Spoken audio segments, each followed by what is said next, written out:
Doctor माधुरी डबराल और last 21 years से जो है मैं पिछले 21 सालों से वर्मी कंपोस्टिंग वर्मी कल्चर में काम कर रही हूँ।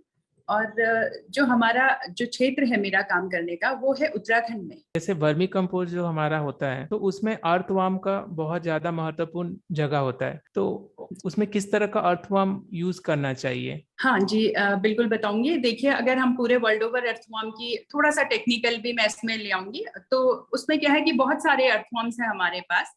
लगभग 3500 और 4000 से ज्यादा वेराइटीज जो है वो हमारे पास अवेलेबल है ऑल ओवर वर्ल्ड। तो कुछ आइडेंटिफाइड वेराइटीज की अगर मैं बात करूं, टेक्निकल थोड़ा सा ये है, तो इसमें 3 तरह के केचुए हमारे पास होते हैं। एक तो वो होते हैं जो सरफेस पे यानी कि ऊपरी 4-5 सेंटीमीटर की परत में सिर्फ ऑर्गेनिक मैटर कहें या जैविक अवशेष खाते हैं। 99% वो जैविक अवशेष खाते हैं। दूसरी तरीके केचुए वो होते हैं जो जैविक ऑर्गेनिक मैटर प्लस सॉइल यानी कि जैविक के साथ जो सॉइल मिक्सअप होती है 10 से 10 सेंटीमीटर के बीच का, वो उस वाले फेज में रहते हैं मैक्सिमम। और तीसरी तरह के जो केंचे होते हैं वो बिल्कुल डीप बरोअर्स होते हैं, बिल्कुल जमीन के 1-1 मीटर नीचे तक चले जाते हैं और वो सिर्फ सॉइल पे फीड करते हैं। तो अगर हम बात करें, हमें तो जो कमर्शियलाइज जो है हमने वर्मी कंपोस्टिंग करनी है, तो वर्मी कंपोस्टिंग का मतलब है हमने ऑर्गेनिक वेस्ट को अपने रिसाइकल करना है। तो ऑर्गेनिक वेस्ट में जब रिसाइकल करेंगे तो हमें वो केंचुए चाहिए जो ऑर्गेनिक वेस्ट ज्यादा से ज्यादा खाते हैं। तो इसके लिए हमारे पास जो पहली कैटेगरी मैंने बात की, जिनको कि हम एपीजी अर्थवर्म्स कहते हैं साइंटिफिकली, और सरफेस फीडर्स हम उन्हें कॉमनली कहते हैं, यानी जो ऑर्गेनिक वेस्ट पे ज्यादा से ज्यादा फीड करते हैं। तो उस तरह के केचुए हम लोग इसमें इस्तेमाल करते हैं। तो अभी प्रचलित जो इसमें है वो है आइसीनिया फिटिडा है, आइसीनिया की एक एंडेरी है, एक दो स्पीशीज हैं। उसके अलावा यूड्रिलस है जिसको कि हम एएनसीस भी कहते हैं, अफ्रीकन नाइट क्राउलर। पेरियोनिक्स एक इंडियन स्पीशीज है, ये भी इसमें यूज होती है। तो ऐसे कुछ स्पीशीज हैं जो इसमें यूज होती हैं, तो ये वाली स्पीशीज आप यूज कर सकते हैं। अगर कोई भी नया जो युवा है या जो भी चाहता है इसको एज अ बिजनेस करना, वो कहीं ना कहीं से अर्थवर्म परचेज करने जरूर जाएगा। वो जिसके पास भी परचेज करने जाएगा उसके पास ऑलरेडी वर्मी कंपोस्टिंग वाले अर्थवर्म्स ही होंगे, वो उन्हीं के पास परचेज करने जाएगा, क्योंकि उनका ऑलरेडी वर्मी कंपोस्टिंग का जो पीरियड बिजनेस है वो चल रहा होगा। तो आप वहां पे जाके उनसे जानकारी ले सकते हैं कि ये कौन सी आपकी वेराइटी है अर्थवर्म की, और ये कितने कैसे कंपोस्टिंग करती है, कैसे इसका रिजल्ट है। तो मुझे नहीं लगता सर कि कोई इसमें गुमराह करेगा, और करना भी नहीं चाहिए। तो इस तरह के ले सकते हैं। बाकी आजकल सोशल मीडिया तो एक अवेयरनेस का माध्यम है ही है। और ये जो वर्मी कंपोस्ट हमारे किसान भाइयों के लिए कितना फायदेमंद हो सकता है अगर वो शुरुआत करे तो? सर देखिए, ये पूरी तरीके से फायदेमंद होता है। मैं आपको इसमें एक दो चीजें बता दूं। पहले ग्रेन रेवोल्यूशन से पहले भी हमारी खेती होती थी, जब हमारे पास केमिकल फर्टिलाइजर नहीं थे, और तब भी रिजल्ट्स बड़े अच्छे आते थे। इनफैक्ट केमिकल फर्टिलाइजर आने के बाद एक इंस्टेंट रिजल्ट तो लोगों को मिला, लेकिन उसके साइड इफेक्ट इतने ज्यादा होने लगे। अच्छा, दूसरी चीज है कि केमिकल फर्टिलाइजर से हमारी जो सॉइल है, जो मिट्टी है, उसकी खुद की जो उर्वरकता थी वो बिल्कुल क्षीण हो चुकी है, खत्म हो चुकी है। अब आप जितना कुछ खेत ऐसे हो चुके हैं कि जहां पर आप जितना केमिकल डालेंगे उतना ही प्रोडक्शन हो रहा है, उससे रेस्ट कुछ हो ही नहीं रहा है। और फिर धीरे धीरे मिट्टी के जितने, क्योंकि एक मीडियम तो चाहिए ही होता है उगाने के लिए भी पौधों को, तो अगर आप केमिकल फर्टिलाइजर भी डालेंगे तो मिट्टी में डाल रहे हैं। अब मिट्टी की अगर खुद की कोई उर्वरकता नहीं है तो आप सिर्फ केमिकल, मतलब इतना हो चुका है कि कुछ मेरे पास ऐसे भी लोग आते हैं, वो कहते हैं अगर हम डालें ही ना केमिकल तो हमारा कुछ उगता ही नहीं है। तो इस चीज को अगर हम थोड़ी सी जानकारी के अभाव में, लोगों को ये भी रहता है कि हमारी अगर हम केमिकल्स ना डालेंगे तो हमारा उतना अच्छा प्रोडक्शन नहीं होगा, उतना अच्छा हमारा जो है वो रिजल्ट नहीं मिलेगा। ऐसा कुछ है नहीं सर। अगर आपकी वर्मी कंपोस्ट में क्वालिटी प्रोडक्ट है, अगर आपकी क्वालिटी प्योर आपने वर्मी कंपोस्ट बनाई है और आपके एंड यूजर तक या किसान तक वो वर्मी कंपोस्ट पहुंच गई और वो इस्तेमाल करते हैं, तो सर कोई रिजल्ट में कोई बहुत ऐसा अंतर नहीं आता है।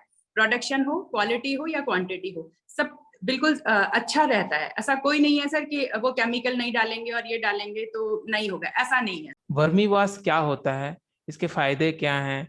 देखिए, जैसे एक तो वर्मी कंपोस्ट था, वो है कि अर्थवर्म ने आपने अर्थवर्म को जो भी जैविक अवशेष दिया उसने खाया, जो निकाला मल रूप में, वो वर्मी कंपोस्ट की तरह हम इस्तेमाल करते हैं। वो वर्म की कास्टिंग हो गई और हम उसको कंपोस्ट की तरह अपने खेतों में इस्तेमाल कर रहे हैं। ये जो है ये सॉलिड होता है, ठोस रूप में होता है, ठीक है। वर्मी वॉश जो है वो भी केंचुए के द्वारा ही बनाया जाता है, और लेकिन क्या है कि वो लिक्विड रूप में होता है, वो तरल तरल खाद के रूप में हम उसको इस्तेमाल कर सकते हैं। तो वर्मी और वॉश का है कि अब जो वर्म्स हैं यानी जो अर्थवर्म्स हम इसमें इस्तेमाल कर रहे हैं उनकी वॉशिंग्स को अगर हम इकट्ठा करें। अब वॉशिंग्स क्या है कि अगर आप अर्थवर्म को देखे हों तो उसके बाहर एक जो जेल एक तरह का एक पदार्थ लगा होता है जो उसको नमी प्रदान करता है। टेक्निकली हम उस जेल को या उस नमी रखने वाले पदार्थ को हम सिलोमिक फ्लूइड कहते हैं, म्यूकस भी कहीं पे। तो अगर वो अर्थवर्म के शरीर पे जब तक रहेगा तब तक अर्थवर्म हेल्दी रहेगा और बिल्कुल सही रहेगा। जहां वो ड्राई अप होगा अर्थवर्म खत्म हो जाता है। तो वो बहुत इंपॉर्टेंट होता है अर्थवर्म के लिए। केंचुआ जो है वो उसके लिए बहुत जरूरी है। वो अपने केंचुआ जो है वो अपने बाहर शरीर जो स्किन है उसकी वो वहीं से श्वसन क्रिया भी करता है अपनी, और ये जो सिलोमिक फ्लूइड है ये उसके श्वसन क्रिया में भी बहुत मदद करता है।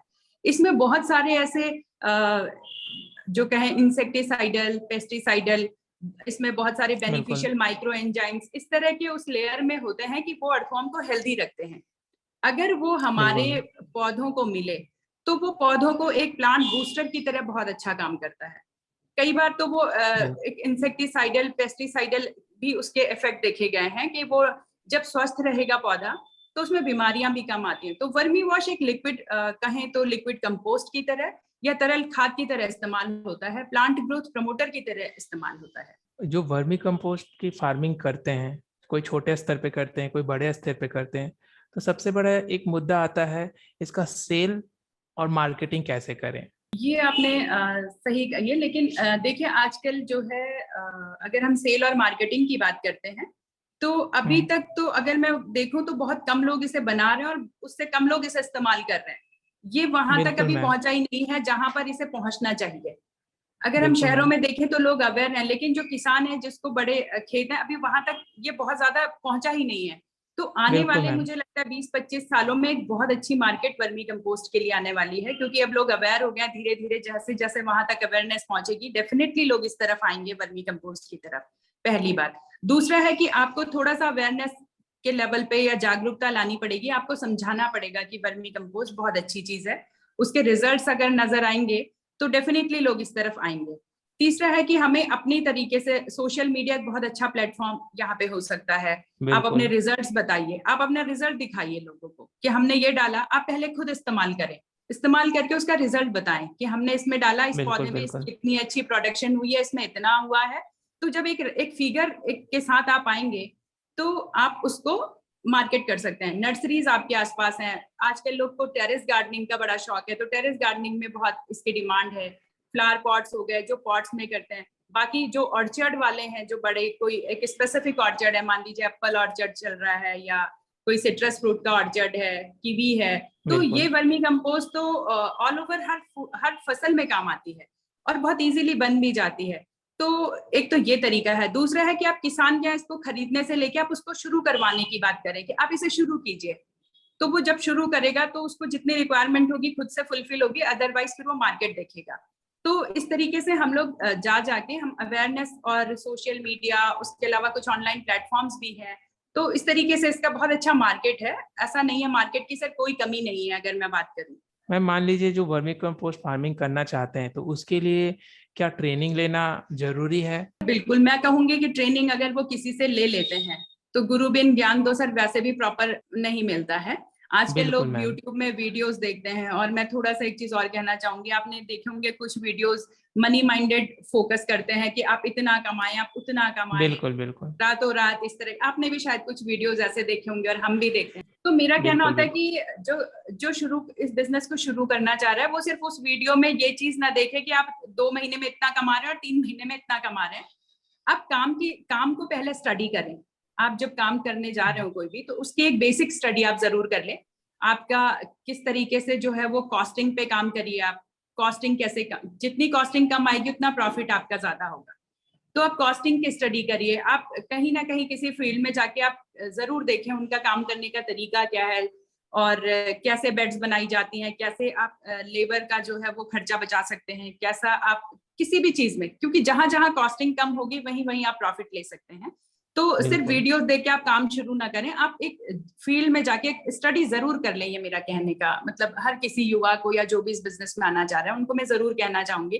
क्योंकि सर मेरे पास कई बार ऐसी क्वेरीज आती हैं, आप यकीन नहीं करेंगे खैर मैं पर्सनली तो नहीं, लेकिन एक दो एग्जांपल कि कई बार को होता है कि मैम हमने तो वीडियो देख के काम शुरू किया, अब अर्थवॉर्म में हमारे ये प्रॉब्लम आ रही है, इस तरह की प्रॉब्लम आ रही है। तो मेरा कहना होता है कि जहां से आपने शुरू किया आपने वहां पूरी जानकारी नहीं लिया, लीजिए। तो उनका कहना होता है वो फोन नहीं उठा रहे हैं, या फिर अभी वहां जाके भी हमें प्रॉपर सेटिस्फेक्शन नहीं हो पाया।